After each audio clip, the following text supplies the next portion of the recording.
সেই তিন আলিফ মদ দুই প্রকার, তিন আলিফ মদ দুই প্রকার, মধ্যে আরজি, মধ্যে আরজি, মধ্যে মুনফাসিল, মধ্যে মুনফাসিল, মধ্যে আরজি, মধ্যে আরজি, মধ্যে হরফে বামের হরফে অক্ফা হইলে, মধ্যে হরফে বামের হরফে অক্ফা হইলে, মধ্যে আরজি, মধ্যে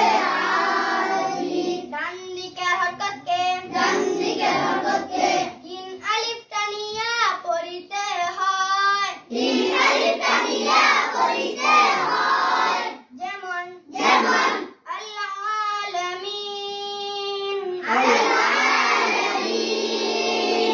মধ্যে মুনফাসিল, মধ্যে মুনফাসিল, মদের হরফের উপরে চিহ্ন চিকন, মদের হরফের উপরে চিহ্ন চিকন, বামে হামজা, বামে হামজা, ডান দিকের হরকতকে, ডান দিকের হরকতকে তিন আলিফ টানিয়া পড়িতে হয়, তিন আলিফ টানিয়া পড়িতে হয়।